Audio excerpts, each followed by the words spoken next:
You tell me one athlete right now has been dominating the game for 16 years straight without a loss. Yeah. Hi doing everyone, my name is Ryan and this is Ade and welcome back to another edition of Boxtalk. Guys, we just filmed a great 25-minute video of Mayweather Pacquiao and the camera didn't record. No, Ade forgot to press the record button. Ryan's being nice.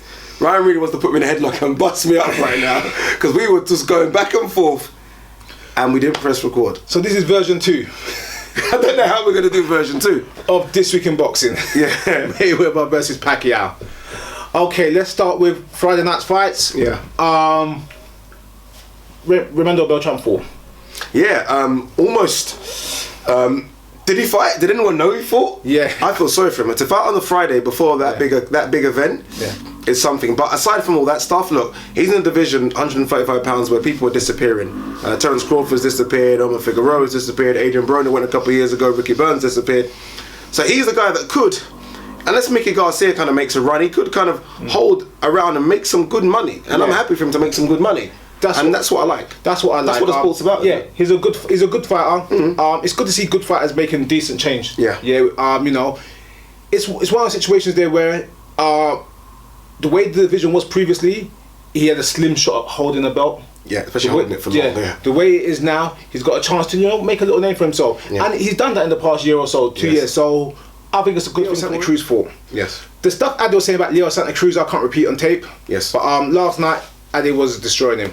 I was destroying him, and the reason I was destroying him because, like Ryan says, we're Boxtalk. We don't hold back on here. Look, if Scott Quigg or Carl Frampton or anyone in Britain fought the caliber of opposition that guy fought on that kind of undercard, we'd be ripping them. Look, when Eddie Hearn puts some of these shows together and gives these people gimme fights, we destroy them, and Twitter destroys them. Yeah. Santa Cruz guys fought a guy. Yes, it was a late opponent because of his opponent pulled out, but he fought a guy that was just ranked inside the top 100. And didn't put him away. Which basically means this guy has more jobs than we do and still does boxing and still was unable to put that guy away. We had a full house last night at mine with about 25 people. Goons, 25 goons. All hardcore boxing fans, MMA fans, fight fans, you know, all sorts, and gangsters. Everyone's like, Santa Cruz is fighting. Yeah. Everyone's excited. Interested. Like, this is the guy that's been talked about with Regondo and Quigg, Frampton. Let's watch him. By round 2, I think everyone kind of switched off. You got on the pads with Dyer. Yeah. And it was kind of boring. Yeah. Without being too harsh on Santa Cruz, it's just a case of you're a world champion. Everyone's been saying since you've gone to Haymon, unfortunately you've been cherry picking your opponents. If you are going to cherry pick your opponents, destroy them. Get rid of them 1 round, 2 rounds, and about okay, fair enough. If you just go the full, I think it was 10 or 12. Lomachenko. Honestly, that guy there, him and Golovkin must be brothers or something. Yeah, they're brothers. I don't think he's got Golovkin's punch power, but in terms of his foot movement and balance and accuracy, look, he might have overstayed in the amateurs, but he's bloody making up for it in the pros. Yeah. He's a supremely skilled fighter, elite level, supremely skilled fighter. Elite, isn't it? On. I don't want to compare because obviously Floyd Mayweather is undefeated. He's 48 years old now. Yeah. I don't want to compare, but that type of elite level talent. I agree. I agree. I agree. I think that we could be if he's matched correctly, you could be looking at a Hall of Famer in under 20 fights. He done things in the ring yesterday that I've not really seen before, and that people might say, look, and what I mean is that Ryan woke me up and said he's on. I was like, okay, let me just watch this guy, and I was studying what he was doing. In the first 2 or 3 rounds, I was thinking, he's in a fight here, but he seemed so calm, almost like Golovkin. He was getting hit, and it didn't ruffle him. It just got okay, that's what you've got. And then he started doing this little thing where he's just tapping the body, tapping the head, and then as soon as the guy left the opening, bang. Yeah. It was just perfect. The levels he changed, the IQ, the tactics, the ring generalship, the combination, the single punch, everything. I mean, I could just list. I could write a list. If you give me a boxing encyclopedia about this big, you could get Lomachenko and go, tick tick tick tick tick tick on like every page. I mean, call it. It could. Are we oversold on him, or are we watching the same thing? I'm seeing a very, very special fighter. Yeah, I mean, let's go to the main event. Mayweather Pacquiao. Do we have to? Yeah. Guys, does anyone really want to hear this? I'm going to get all the texts and the emails and the comments saying that I'm a hater. Yeah. But it was disappointing. I was very disappointed overall in the fight. Before we go into the fight overall, yes, you got to give Mayweather credit for winning the fight and everything. But when you got the world attention on this fight, when you got the pay-per-view numbers that's going to be through the roof, revenue for the fight, you want an entertaining fight. Doesn't be a great fight. You want a good fight. It couldn't be an average fight. It was a poor fight, and I think this fight overall could hurt boxing more because all the casual fans that didn't know about boxing were expecting this great match or some sort of entertaining fight. Said, nah, it wasn't all that. My missus is a huge boxing fan, but she's a bloody social media media junkie. Yeah, she loves all the Facebook or Twitter, Instagram, all that type of stuff there. And the comment she was telling me this morning, well, 1 o'clock when I woke up, was everyone. The fact's so negative. People saying it was boring, it was rubbish, it was this. The guys us boxing fans will understand and appreciate. We know what Mayweather does. We know what type of fight it was going to be. We had our ideas in it, but the general fans didn't pick it up. It didn't transcend to them. And for me as a hardcore boxing nut, I love boxing.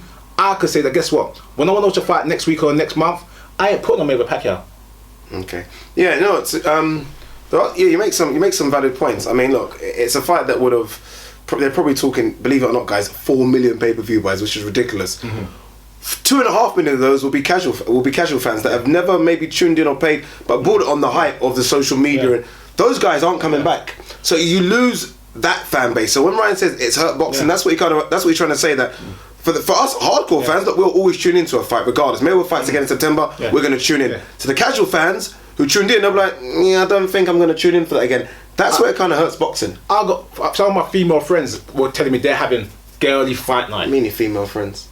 Your missus is watching this. What they have girly fight nights. Yeah, I got messages this morning saying, "Oh, Ryan, what do you think of the fight?" And I said, "Guess what? I'm not even going to talk about it because I know what they ask me because they want to know what their opinion of it." I said, "Guess what? Tell me what you think," because I couldn't get into it with them. All right, let's talk about the fight. Look, what we've always said, and we've kind of said this. Look.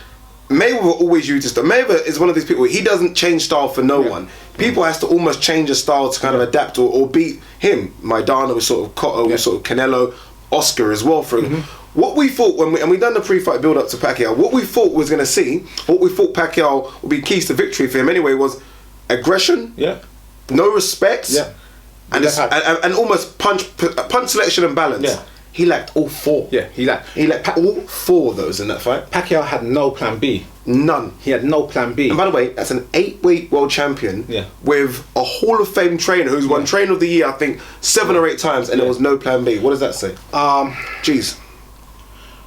When Pacquiao, as I tell you what it says, when they had the weigh-in on Friday night, Pacquiao said thank you to Mayweather. And when I said that, I thought, why are you saying thank you for? And then he said, saying thank you for the opportunity or whatever, and I'm trying to say, and I think that kind of answers that question. Pacquiao, I think,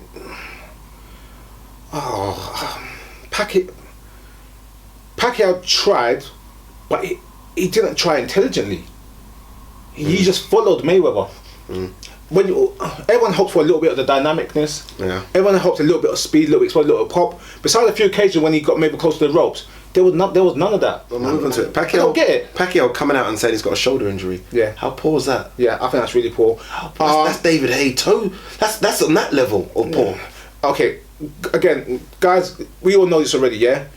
Every boxer in the world has injuries. Goes into the ring with injuries. Yeah. You can't train for 3 months without having a little sore, little this, little that. All trains all the time. Every fighter I've speak to, every fighter I know, everyone always has the same thing. They always got something going on. Yeah. But you keep it to yourself. Now we're saying he had a shoulder injury. That's why he didn't win the fight. It's rubbish. Yeah, it is poor on his part. Guys, sorry, look at my face. This is not a happy boxing fan right now. Yeah. Seriously, not a happy boxing fan right now. This is just one of those situations there. Whereas Pacquiao's trying to limit the blow and do what's the word? Save his pride, but it means nothing.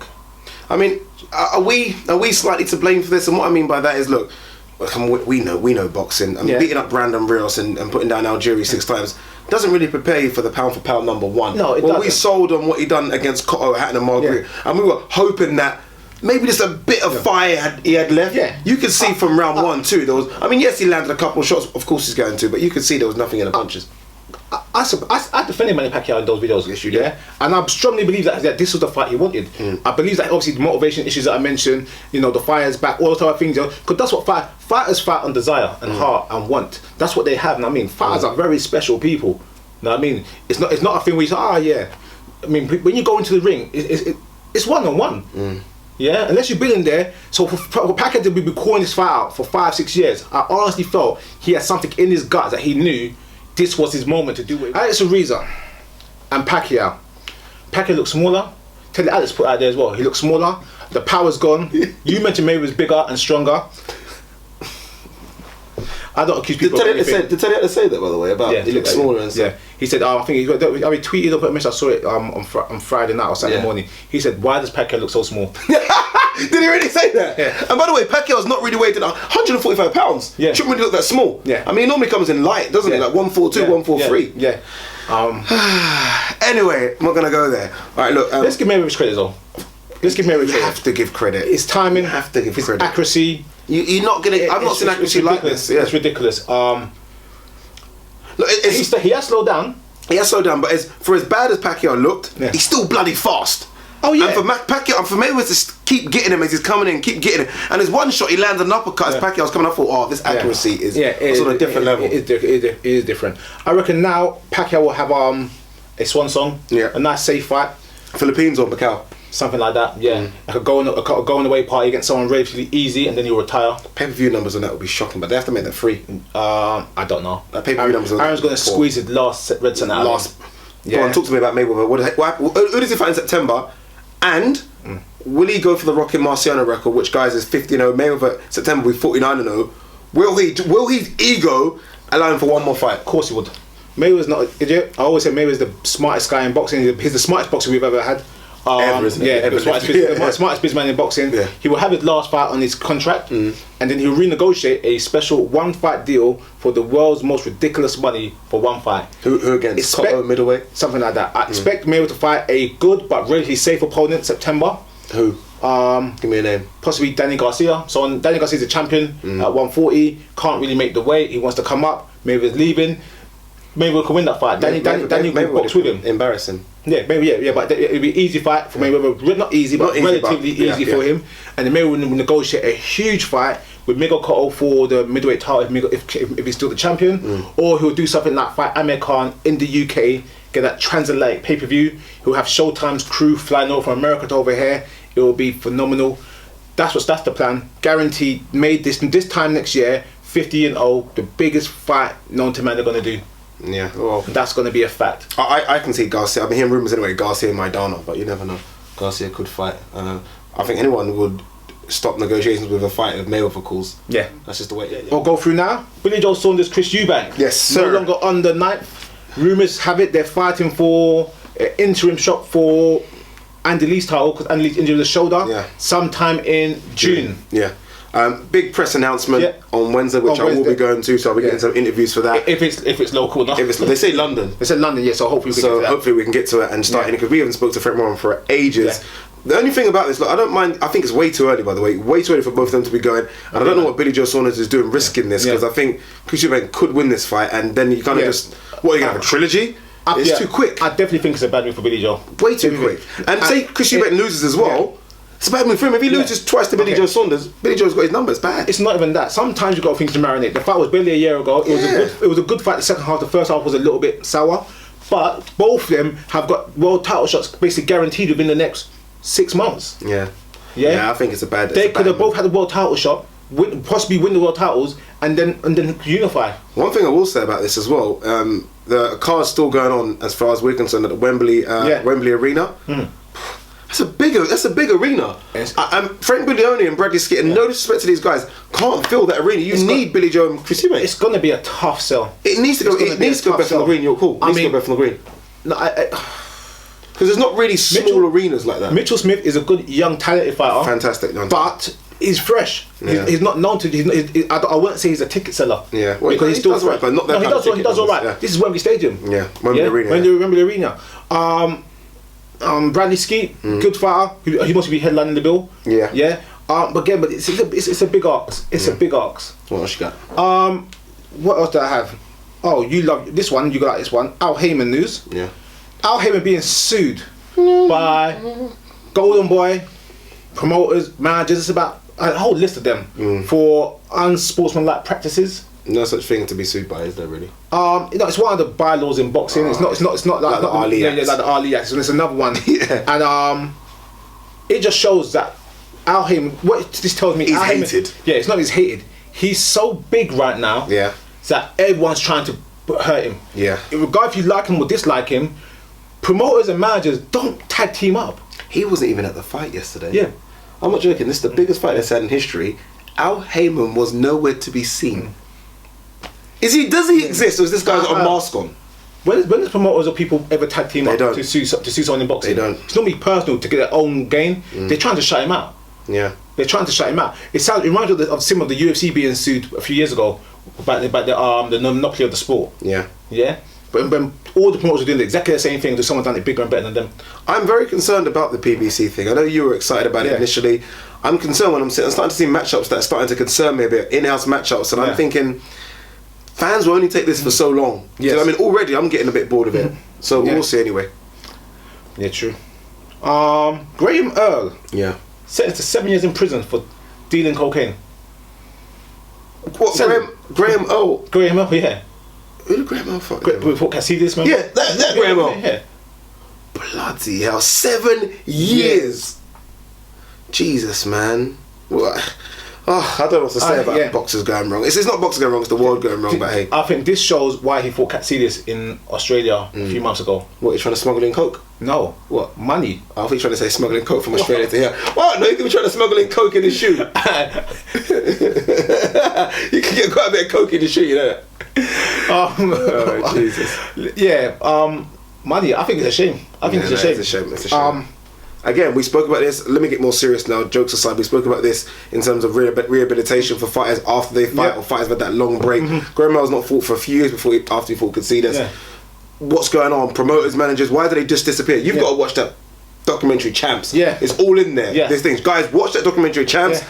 It starts off a bit funny, jovial, and then it gets really serious about how bad boxing is. Shame. I'm going to told you about it and I haven't watched exactly. It is on, not telling you where it is actually on because I'm not sure it's supposed to be on there. Just send me the link. Yeah, send me the link. Yeah. Last thing I got, and I'm just going to touch on this Carl Frampton Quigg thing quickly. Yes. Carl Frampton sent a tweet out, I think it was Friday evening. Yeah. And it said, Scott Quigg, 60-40 to the travelling chap who sells out your arena. And he did do your capital letters. Yeah. All it takes is for you to get chinned. Sorry. Arena is all it takes for you to get chinned, our kid. Is that what he said? Yeah. Our kid? Yeah. That kind of Irish talk, I'm guessing. Yeah. We're not used to it. So basically... Can you translate that to me in London terms? Okay, so basically... maybe it's a typo. Basically... The fight's been offered, we know, it's not happening. Yeah. Frampton's now called him out as much as Quigg's called him out. Yeah. Do we get this fight 2015? Yes. And the reason I now think is this because we've been saying for a while, where's Frampton? Where's Frampton? It seems to be Eddie Hearn talking, Barry McGuigan, Scott Quigg. Frampton's almost been this guy getting quiet. It's almost like he wants to fight now and he's thought, okay, I've got to be a bit vocal. Yeah. I want this fight. 2015 might be a stretch. I mean, nothing really happens in the winter, and they've been talking about outdoor stadiums, so it might be a stretch. But if it happens in the MEN Arena inside, it can happen October, November. Hand on heart, do I think it will happen? No. Yeah. I think there's too many egos involved. Probably 2016, like Calmbrook. Yeah. All right then. Last thing, next week's fights. Yeah. Next week? Honestly and truly, I didn't even get a chance to check the list, but I do know next week is Canelo versus Kirkland. Kirkland looked fantastic. Kirkland took a picture of him. I'll try and put it on there. In his room, I think it's 161 pounds. He had 6 pounds to go. Yeah. He looked in shape. I know he should be in shape, but I'm not joking. He looked like a bloody model. Must be hanging out with Shannon Briggs. I'm telling you, bro. He looks in shape. I hope he's not. You and this steroids thing. Man, everyone seems to be doing a lot of steroids nowadays. You've been doing steroids. Your arms are getting a bit. Look, you see, come on now. You doing a little son? Come on now. Jeez. 100% natural, not even protein shakes. It's true. Anyway. That's it for me. All right, there you go, guys. So that's it. That's this week in boxing. As Ryan said at the start, that's this week in Mayweather. Version 2. Version 3. Yeah. Everyone don't know we did a version at 6:30 in the morning that didn't quite go very well. This is version 3, people. But as Ryan said, look, this was the fight that has been built up. It was built up really by social media. And I guess when you're that high up, you only can come one way, and it's gone right back down. Yeah. A lot of people have been hurt by this fight. Promoters, managers, fighters are getting stick. But regardless, as Ryan says, you've got to show respect to someone that's 48-0. Yeah. Everyone can get hit on the whiskers and go down. This guy seems to be able to avoid all of that. He's made more money than any boxer in the history of the sport right now. And like Ryan said, he's probably going to have 2 more fights left, and don't expect those fights to be cheap. Probably talking a September warm-up that could be 30 million, 40 million, and then the big 50-0, which could be any number. I'm not joking, any number. Yeah, I'm telling you right now, it's guaranteed going to happen. Maybe it's ego to shut that record. He won't take it now. He'll retire, have the little retirement party, and then 2 weeks later, bam, he's going to hit the sign big. Yeah, I'm back, people. Yeah. And we're back. Thanks for tuning in, guys. Cheers.